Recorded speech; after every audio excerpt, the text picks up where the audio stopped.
فرمایا کہ دیکھو تم اپنی بیٹیوں کی پرورش کرو، اچھی پرورش کرو اور ان کی اچھی جگہ پر ان کی شادی کر دو۔ فرمایا کہ اچھی پرورش کرنے کی برکت سے تم جنت میں میرے ساتھ اس طرح رہو گے جس طرح یہ دو انگلیاں آپس میں ملی ہوئی ہیں۔ اور حضور صلی اللہ علیہ وسلم نے بیٹی کا مقام بتلایا ہے، اور یہی وہ بیٹی ہے کہ جس کو جینے کا حق حاصل نہیں تھا، جس کو زندہ دفن کر دیا جاتا تھا، زندہ درگور کر دیا جاتا تھا۔ درگور کا مطلب یہ کہ قبر کے اندر، گڑھے کے اندر زندہ ہی پھینک دیا جاتا تھا، اوپر مٹی ڈال دی جاتی تھی، دل پتھروں سے بھی زیادہ سخت ہو چکے تھے، کوئی لوگوں کے اندر نرم دلی نہیں رہی تھی، ایک بیٹی کو معاشرے کے اندر جینے کا بھی حق حاصل نہیں تھا۔ حضور صلی اللہ علیہ وسلم نے آ کر اپنی امت کو بتلایا کہ دیکھو تم جنت میں میرے ساتھی بننا چاہتے ہو تو بیٹیوں کی پرورش کرو، اپنی بیٹیوں کو رحمت سمجھو، یہ اللہ تبارک و تعالیٰ کی تمہارے لیے رحمت ہے۔ ایک آدمی آیا کہ یا رسول اللہ میری بھی بخشش ہو جائے گی۔ اس نے اپنا لمبا واقعہ سنایا، وہ واقعہ سنانے کا وقت نہیں ہے، وہ بڑی داستان اس نے آ کر سنائی۔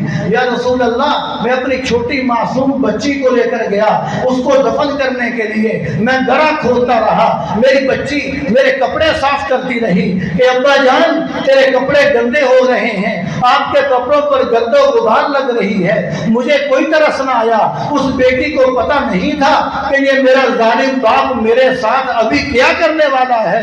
وہ بیٹی اپنے پھولوں جیسے ننھے منھے ہاتھوں سے اپنے باپ کے کپڑے صاف کرتی رہی، گرد و غبار جھاڑتی رہی، باپ اس کے لیے گڑھا کھودتا رہا۔ جب اس کو گڑھے میں پھینکا، اوپر مٹی ڈالنا شروع کی، بیٹی پھر بھی خوش اخلاق کے ساتھ باپ کے ساتھ ہنستی رہی کہ شاید میرا ابا مذاق کر رہا ہے، کھیل رہا ہے۔ جب اس کا دم گھٹنے لگا، پھر وہ کہنے لگی کہ ابا جان میرا ظلم کہ میں نے کیا ظلم کیا ہے، میں نے کیا قصور کیا ہے، مجھے کیوں دفن کیا جا رہا ہے۔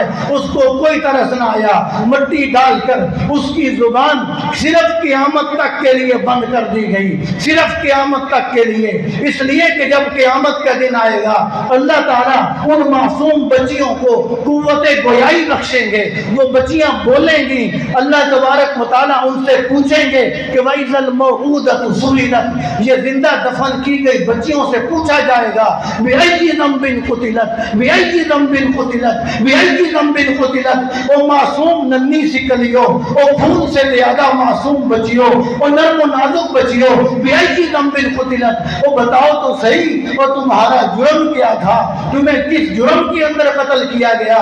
کیا تم نے کوئی قتل کر لیا تھا، کوئی ڈاکہ ڈال لیا تھا، کوئی چوری کر لی تھی؟ تمہارا کیا جرم تھا؟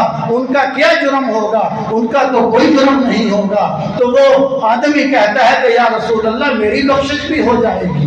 وہ اپنی داستان سناتا رہا، حضور کی آنکھوں سے آنسو جاری رہے، حضور رو رو کر اس کی داستان سنتے رہے۔ تو جب دنیا کے اندر ایک بیٹی کو جینے کا حق حاصل نہیں تھا تو حضور کی سیرت سے ہمیں ملا کہ بیٹی کا کیا مقام ہے۔